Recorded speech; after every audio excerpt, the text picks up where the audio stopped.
السلام عليكم ورحمة الله وبركاته.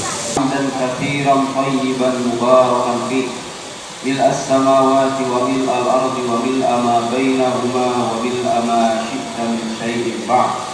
أهل الثناء والمجد أحق ما قاله العبد وكلنا لك عبد.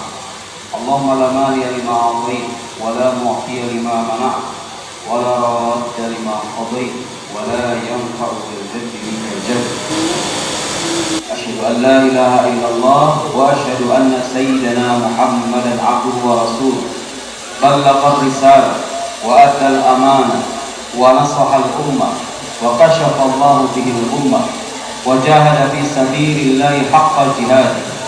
اللهم صل على سيدنا محمد وعلى آل سيدنا محمد كما صليت على سيدنا إبراهيم وعلى آل سيدنا إبراهيم، وبارك على سيدنا محمد وعلى آل سيدنا محمد كما باركت على سيدنا إبراهيم وعلى آل سيدنا إبراهيم في العالمين إنك حميد مجيد. أما بعد، أيها الحاضرون، أوصيكم ونفسي بتقوى الله فقد فاز المتقون. قال الله تعالى في كتابه الكريم وهو أصدق القائلين: أعوذ بالله من الشيطان الرجيم، بسم الله الرحمن الرحيم. يا أيها الناس اتقوا ربكم الذي خلقكم من نفس واحدة وخلق منها زوجها وبث منهما رجالا كثيرا ونساء واتقوا الله الذي تساءلون به والأرحام إن الله كان عليكم رقيبا. وقال: يا أيها الذين آمنوا اتقوا الله وقولوا قولا سديدا يصلح لكم أعمالكم ويغفر لكم ذنوبكم ومن يطع الله ورسوله فقد فاز فوزا عظيما. صدق الله العظيم. Ma'asyiral muslimin, jamaah salat Jumat yang dirahmati Allah. Rasulullah Shallallahu Alaihi Wasallam memberi kita panduan hidup bagaimana caranya menjalani hidup yang baik dalam sisa kehidupan kita di dunia ini. Dalam sebuah hadis, Rasulullah Shallallahu Alaihi Wasallam pernah ditanya oleh salah seorang sahabat, "Ya Rasulullah, manil kais?" Ya Rasulullah, siapakah orang beriman yang cerdas itu? Nabi menjawab, "Al-kaisu man dana nafsahu wa amila lima ba'dal maut." Orang cerdas itu, kata Rasulullah, adalah orang yang menghitung, menghisab, mengevaluasi dirinya. Wa amila lima ba'dal maut, dan beramal untuk setelah kematian.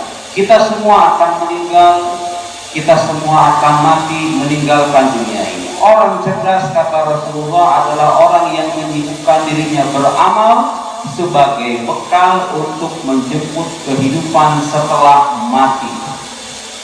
Orang cerdas, orang-orang yang pintar dengan ilmu agama saja, bukan orang yang punya IQ tinggi. Nabi mengatakan mukmin yang cerdas adalah mukmin yang senantiasa mengevaluasi dirinya, bermuhasabah dengan dirinya, dan beramal, menyibukkan diri dengan amalan yang bermanfaat untuk kehidupan setelah meninggal. Itulah orang cerdas yang sesungguhnya. Para santri semuanya, para asatidz, semua kita di pondok pesantren ini sedang melakukan amal baik, dan itu bisa menjadi bekal bagi kita dalam menjemput kehidupan setelah mati. Ilmu yang kita pelajari, ilmu yang kita ajarkan, itu bisa menjadi investasi kita sebelum masuk ke dalam akhirat dan meninggalkan dunia yang fana ini. Bersyukurlah para santri semuanya, para asatidz yang Allah takdirkan sebagai penerus ajaran para nabi. Al-ulama warasatul anbiya, para ulama adalah pewaris para nabi. Nikmat terbesar yang harus kita syukuri adalah nikmat iman, nikmat Islam, Dan yang tidak kalah penting adalah nikmat menyebarkan ajaran Nabi Muhammad sallallahu alaihi wasallam. Al-Quran mengingatkan kita, kullu nafsin dha'iqatul maut, setiap jiwa pasti akan merasakan kematian. Hidup kita sebentar di dunia ini, hanya puluhan tahun, semuanya akan mati. Wa innama tuwaffawna ujurakum yaumal qiyamah, dan ganjaran kalian akan dituntaskan pada hari kiamat. Guru-guru yang mengajar yang tidak mendapatkan haknya selama di dunia dengan sangat layak, jangan pernah khawatir. Santri yang merasa sengsara ketika nyantri, jangan pernah cemas. Keterbatasan hidup kita bukanlah penderitaan segala-galanya. Allah menjanjikan semua ganjaran akan dipenuhi ketika hari kiamat, hari pembalasan. Jangan cemas dengan gaji yang sedikit, jangan cemas dengan pesantren yang menjenuhkan, semua akan dibalas pada hari kiamat. Wa innamat tuwaffawna ujurakum yaumal qiyamah. Kemudian Allah mengingatkan, faman zuhziha 'anil nar wa udkhilal jannah faqad faz.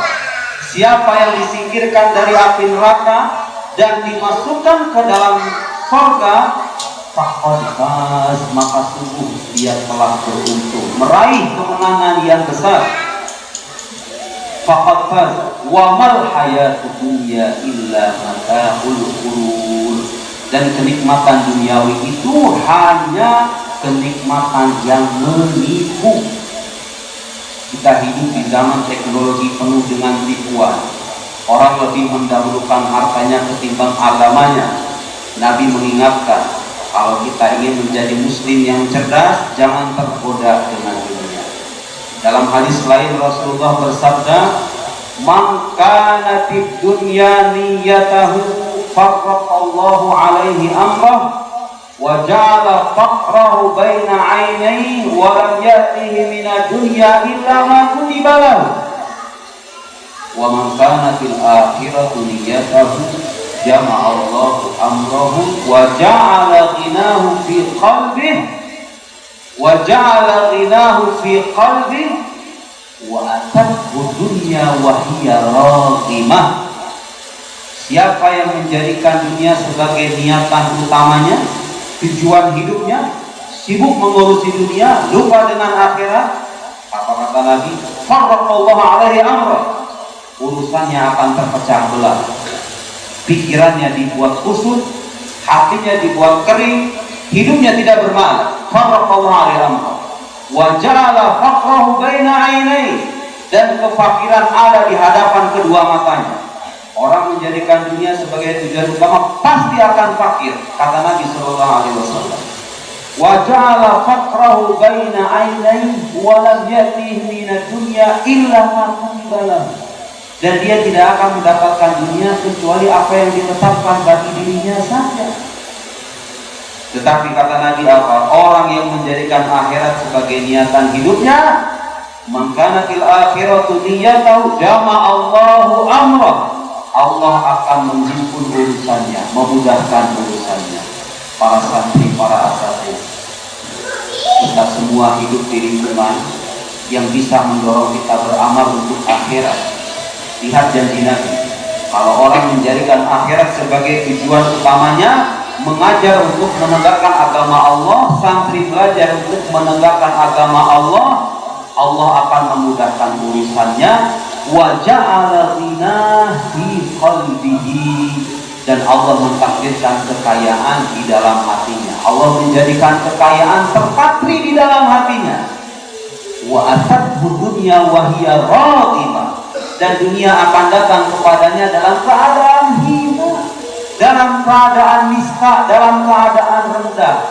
Dia tidak akan diperbudak oleh dunia. Tapi orang yang menjadikan dunia sebagai tujuan utamanya pasti akan diperbudak oleh dunia dan menjadi manusia yang sengsara selama-lamanya. Nabi mengingatkan kita, hadirin rahimakumullah, agar tidak tergoda dengan harta duniawi. Jangan jadikan dunia sebagai tujuan utama, tapi kita harus bekerja di dunia ini. Tidak boleh berpasrah begitu saja. Yang ditakdirkan sebagai petani bertani, yang ditakdirkan sebagai pelajar belajar, yang ditakdirkan sebagai guru mengajar. Allah tempatkan kita pada makom yang berbeda-beda. Tugas kita adalah menyembah Allah berdasarkan tugas yang berbeda-beda itu. Tapi ingat, jangan jadikan dunia sebagai tujuan utama, karena kelak kita akan diperbudak oleh dunia itu. Barakallahu li wa lakum fil Qur'anil azim wa nafa'ani wa iyyakum bima fihi minal ayati wa dzikril hakim. Taqabbalallahu minni wa minkum tilawatahu innahu was-sami'ul 'alim. Aqulu qawli hadza wa astaghfirullahal 'azim li wa lakum wa lisa'iril muslimin fastaghfiruhu innahu huwal